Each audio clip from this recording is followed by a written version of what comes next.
A lot of new gamers who grew up playing Call of Duty don't understand the charm of the Contra games. This is a franchise that made run-and-gun category cool. Contra has a very strong legacy, and we are going to get a new Contra game in the first part of 2024. It's called Contra Operation Galuga, and it's looking pretty rad. They are trying to mix great stuff from different Contra games into a single game, and I think it will work. But if you are somebody who has heard about the Contra franchise, and when you searched about it, you saw a list of 30 different games, this video will help you invest your time in the 7 best Contra games that show the best side of this franchise. And we will be exploring them from every angle possible from someone who has finished pretty much every relevant Contra game in the franchise. Before we dive into the details of today's topic, please show us some support by liking and subscribing. It means a lot to us. Thank you. Let's begin.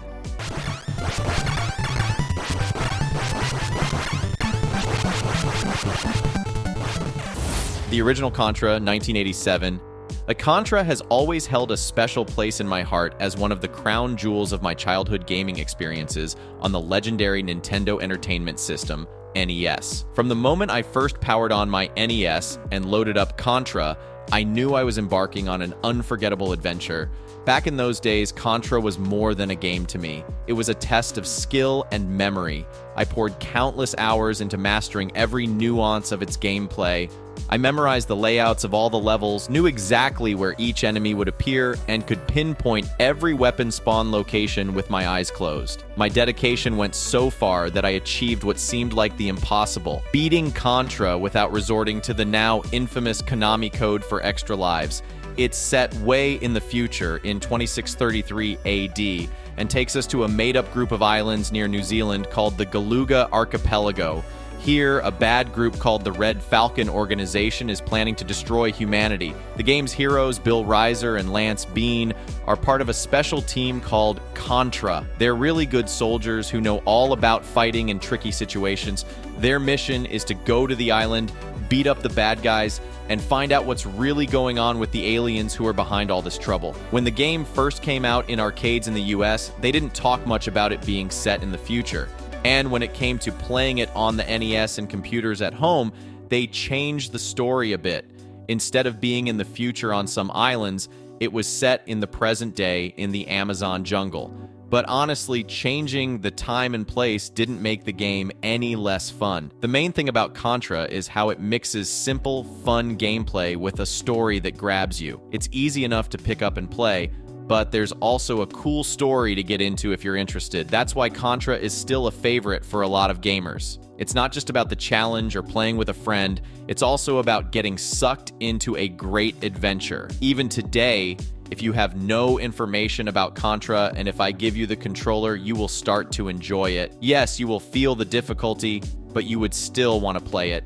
That's the beauty of the game. It's simple, it's calibrated to perfection, and it requires a lot of courage, strategy, and risk-taking to actually finish it properly. The truth is, Contra stands as a timeless masterpiece for very good reason. It's just as exhilarating to play now as it was back in 1988.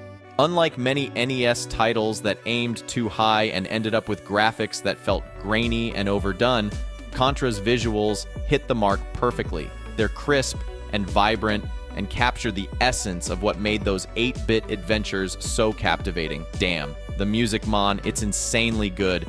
It's energetic, dynamic, and sticks with you long after you've put the controller down.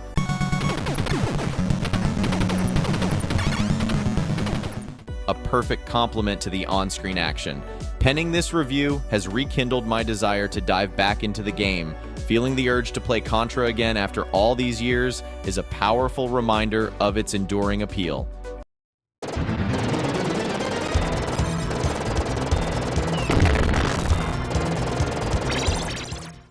Contra III.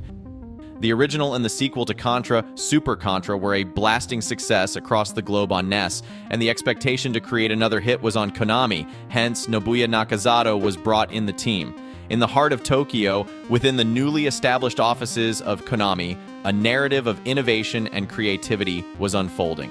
At the helm of this narrative stood Nobuya Nakazato, a visionary in his third year with the company, embarking on his maiden voyage into the Contra series with the development of Contra III. Despite his prior role being limited to playtesting Super C, Nakazato carried a fresh perspective fueled by his reflections on the original arcade version of Contra's vertical screen challenges and his appreciation for its Famicom adaptation. Nakazato aimed to give the game a cinematic feel, inspired by low-budget movies, which influenced changes in the game's music to reflect different stages. He introduced lighter, comical elements to the action, diverging from the series' more realistic approach. A notable example is a scene where players hang from missiles, a creative solution to the Super NES limitations using clever programming and raster scrolling to simulate movement. To keep the game engaging, Nakazato implemented a concept where something interesting happens every few screens, making gameplay feel denser and providing a boss rush experience.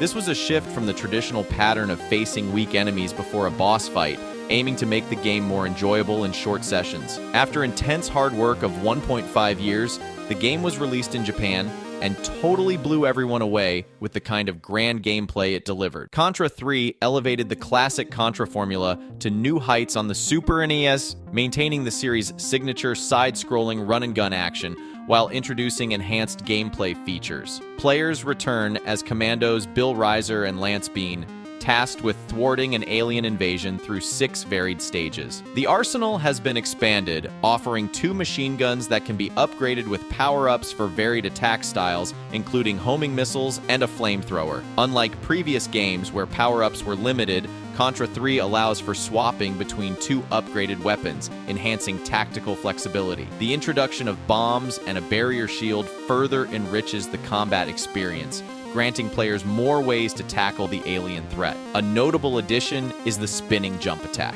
allowing for a dynamic offense, but at the risk of losing both equipped weapons upon death. Critics and players alike lauded the game for its adept use of the Super NES advanced features, such as Mode 7, sprite scaling, and sprite rotation.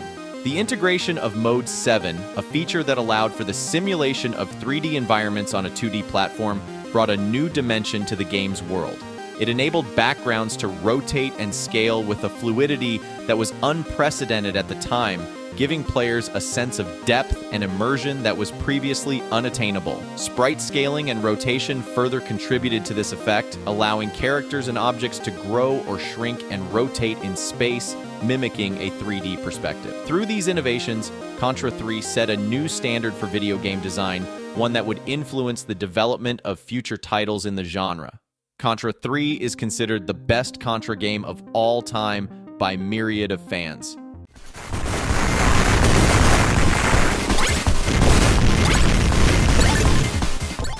Contra Hardcore. After the insane success of Contra III, Sega wanted to give its user base a better and exclusive version of Contra that would excel at everything that Contra III did on Nintendo system. This time, they told Nobuya to go all out with his ideas and pretty much agreed on everything he had in mind, which was both good and bad for the game. Set 5 years after the events of Contra III, the world is struggling to recover from the damage of the alien wars. Despite being free of alien threats, the segregation of populations and resources into undamaged areas of the world leads to highly rampant crime. The severity of crime is worsened by the advancements in cyborg technology acquired from the alien wars. Formed in response to the rising crime is a group of 4 elite military personnel collectively named the Hardcore. This special mobile task force consists of Ray Poward, a delinquent-turned-soldier recruited for his supreme combat skills, Sheena Itranzi, a warrior with exceptional skill in guerrilla tactics, Brad Fang, a cyborg werewolf loyal to his teammates, specializing in close-range combat, Brownie, a robot with a warm personality and a key resource of data. For the first time in the Contra series, players can choose from 4 different characters, adding a new layer of customization and strategy to the game. The characters in the game are not just visually distinct. Each has unique abilities that affect gameplay. For instance, Brownie stands out due to his short stature, making him a smaller target for enemies. However, this advantage comes with a trade-off, as his attacks are less powerful. Again, with Fang, his attacks are immensely powerful, but he is not so agile compared to the characters, and all his attacks have a short range. This design choice introduces a strategic element where choosing larger characters offers stronger firepower, rewarding players who adapt to different playstyles based on character selection. Despite the challenge of matching Contra III's visual achievements, the Mega Drive boasts titles like Hardcore that push the system's limits. This game paints a dystopian future with intricate backgrounds and colossal boss battles, notably featuring the massive Maximum Jumbo. While intense action occasionally leads to slowdowns, these moments inadvertently offer a brief pause in the relentless combat. The game's graphics particularly excel in levels involving vehicles, showcasing a remarkable 90-degree shift in perspective during helicopter sequences, a significant feat for a 2D platform. Now, this sounds all good and fancy, right, but there was major problem. The international version of the game was insanely hard and almost impossible to finish. Even seasoned gamers may find the requirement to finish the game with only 3 lives, no checkpoints, and limited continues nearly insurmountable. Achieving the true ending demands completion on the highest difficulty. Despite its quality, this barrier makes the game nearly inaccessible to many. A solution for a more manageable experience is the Japanese version, which offers infinite continues and allows 3 hits before a life is lost. This caused the game to perform poorly in the American market, and the players started to think that they are not good enough for Contra games, and that kind of dwindled the anticipation element of Contra games in the West. This led to the game underperforming in the American market, with players starting to believe they weren't skilled enough for Contra games. This sentiment significantly dampened the anticipation for Contra titles in the West. Despite its financial success, it left a sour taste in the mouths of many die-hard Contra fans. Having said that, if the difficulty was not on the God level, this could have been second best game in the Contra franchise. It is a strong entry from every angle possible. As this game was a spin-off from the mainline Contra series, it spawned its own trilogy, of which only one game truly succeeded, while others, like Contra, Legacy of War, and C, the Contra Adventure, were utter failures. The one game that stood out will be discussed later in the list.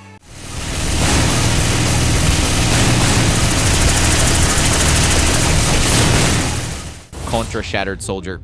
Following unsuccessful ventures with Contra Legacy of War and C, the Contra Adventure by Appaloosa Interactive, which did not meet the expectations set by the Contra franchise on the PlayStation 1, Konami took a pivotal step. They entrusted the development of the next Contra game to their in-house team, Konami Computer Entertainment Tokyo. Nobuya Nakazato, known for his work on Alien Wars and Hardcore, was appointed to lead the game's direction, design, and scenario. This decision marked a new beginning for the series, leading up to the announcement of Shattered Soldier for the PlayStation 2 a few years later. The plot takes much further in the future. In the year 2642, Earth is a planet bearing the scars of past alien wars and grappling with escalating environmental crises.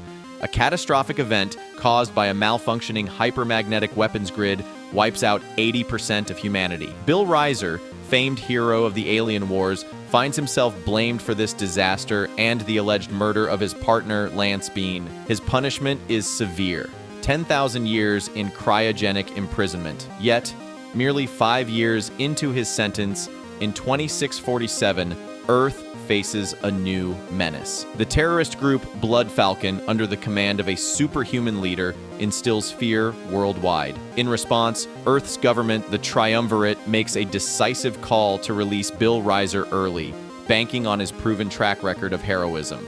Accompanying him is Lucia, a state-of-the-art cyborg soldier born from the research of Dr. Geo Mandrake, tasked to support Bill in this critical mission to thwart Blood Falcon's schemes. It has a massive twist. We are not going to spoil it for you. Contra Shattered Soldier really takes things up a notch with gameplay depth that's off the charts. It borrows the best bits from Contra III, like aiming with shoulder buttons, and Hardcore, think multiple weapons, to craft what feels like the series hitting its stride.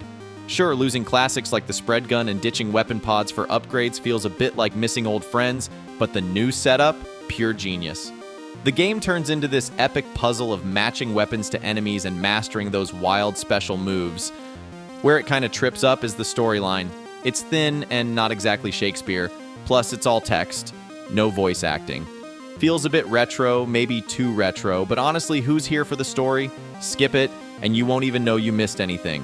If I had to nitpick, I'd say Shattered Soldier doesn't quite hit Ultimate Contra status for me.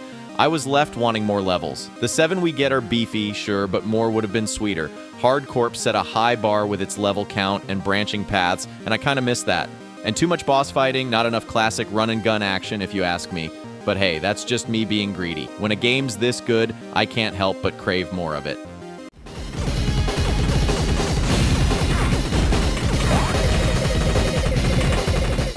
Contra IV.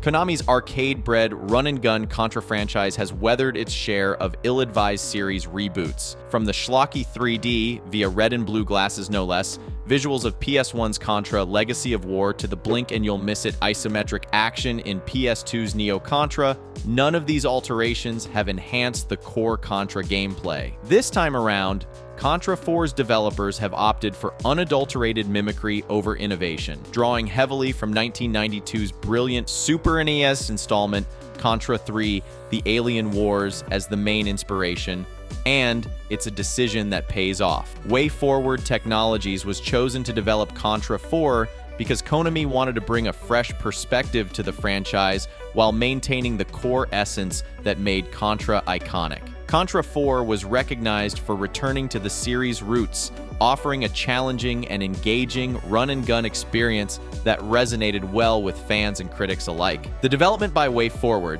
an American studio known for its ability to revive classic game series with a modern touch, allowed Contra 4 to stand out as a successful rebirth of the franchise. As for Nobuya Nakazato, he was the director of Contra III, The Alien Wars, and other Contra titles, but he was not involved in Contra 4. He said in an interview that he wanted to make another Contra game for a long time, but he couldn't get approval for such a project until the mini-consoles, the NES Classic and SNES Classic, came out and showed the popularity of the Contra games. He later became the executive producer of Contra Rogue Core, which was released in 2019. I am not sure what happened to Nobuya because Rogue Corp sucked really bad. That's the reason the next Contra game, the upcoming one, Operation Galuga, went back to WayForward for development. The game set 2 years after their victory in Contra III: The Alien Wars. Heroes Bill Reiser and Lance Bean find themselves facing a new threat. This time, it's an enemy known as Black Viper, who has started launching attacks against humanity. To combat this new foe, Bill and Lance, alongside allies Mad Dog and Scorpion, embark on a mission to the Galuga Archipelago near New Zealand, a nod to the setting of the original Contra game. Contra 4 resonates with the aura of a long-lost 16-bit sequel. Everything from the power-up arsenal to the towering alien bosses is a nod to the franchise's golden era. Likewise, the demanding difficulty and exhilarating co-op gameplay are sure to entice players to return to it time and time again. However, expect to endure a few cheap deaths from wayward bullets drifting in from the top screen. And speaking of cheap deaths, how about those moments when a turret or sniper lurks in that frustrating dead space between screens? Ugh, not fun, and arguably the game's most glaring flaw. Yet Contra 4 is pure fan service that excels in most respects. It even introduces a couple of run-into-the-screen corridor stages, adding a fresh twist to the classic formula. What truly enhances the game's value is its collection of challenges. These 40 bite-sized levels, set within the main game's environments but with mixed-up enemies and specific goals, like not firing your weapon or eliminating a set number of foes, are not just fun but devilishly tough. Best of all, they're the key to unlocking a treasure trove of content, including several classic Contra titles. As with previous entries in the Contra series, deaths here are avoidable with patience and a commitment to mastering each level. Impressively, Contra 4 makes ingenious use of the two DS screens. The addition of a grappling hook, allowing swift movement from the bottom screen to the top, is a cool innovation. Developer WayForward has delivered what Konami of Japan seemed hesitant to offer, a straight-up, balls-to-the-wall, classic-feeling Contra experience that not only pays homage to its roots, but also pushes the series forward in its own right.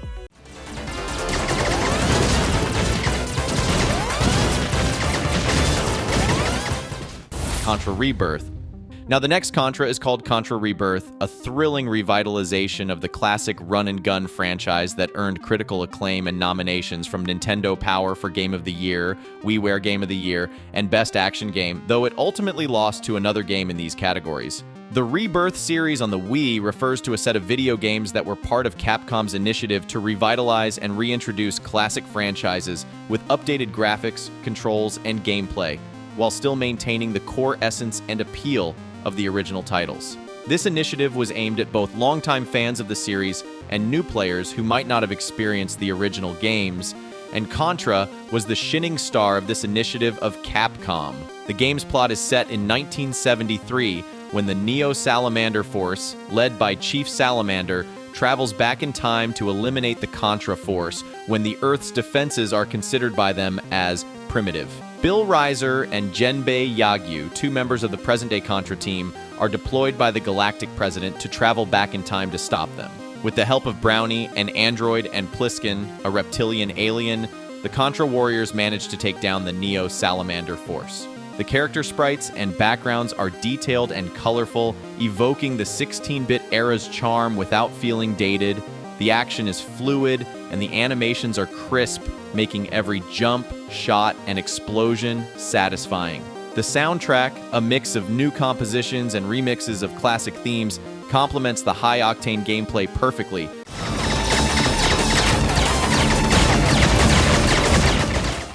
Keeping the adrenaline pumping from start to finish. Standout feature is the return of the dual weapon system from Contra III: The Alien Wars, allowing players to toggle between two weapons on the fly, adding a strategic layer to the relentless action. Furthermore, the reintroduction of auto-fire for the player's normal gun is a welcome addition, easing the relentless button mashing without diminishing the game's challenge. The arsenal in Contra Rebirth, while robust, offers a mix of nostalgia and novelty. Players can equip their characters with a spread shot, a laser gun, and a homing gun, each offering unique advantages and playstyles. The spread shot continues to be a fan favorite, offering wide attack coverage, while the laser gun provides high damage output at the cost of precision. The homing gun, on the other hand, offers convenience by targeting enemies automatically, allowing players to focus on dodging and navigation. Contra Rebirth introduces an easy setting designed to welcome newcomers or less experienced players into the fold. This setting notably allows players to retain their current weapon after losing a life, reducing the frustration of repeated failures and making the game more accessible to a broader audience. However, this concession to accessibility comes with a significant caveat: players are barred from accessing the final boss stage and the true ending on the easy setting. This design choice encourages players to engage with the game at higher difficulty levels to experience everything Contra Rebirth has to offer, including its climactic conclusion and true ending following the completion of all 5 main stages.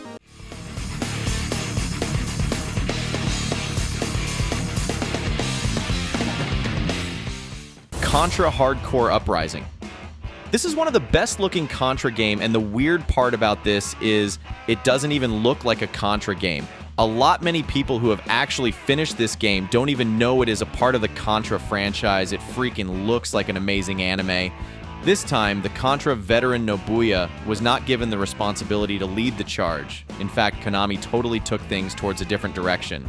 The game was developed by Arc System Works, who are champion in developing amazing 2D games with anime style like Guilty Gear and BlazBlue. They are also known for their license-based fighting games such as Dragon Ball FighterZ, Persona 4 Arena, and Granblue Fantasy Versus. They have a reputation for creating innovative fighting systems, spectacular 2D and 3D artwork, and memorable characters and music.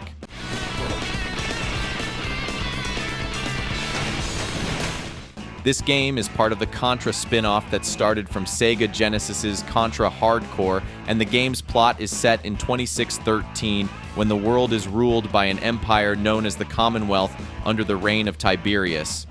A group of elite soldiers led by Bahamut rise up against the Commonwealth and its army of robots and mutants. With Hardcore Uprising, Arc System Works aims to revitalize the classic Contra run-and-gun franchise for modern audiences while staying true to its nail-biting difficulty.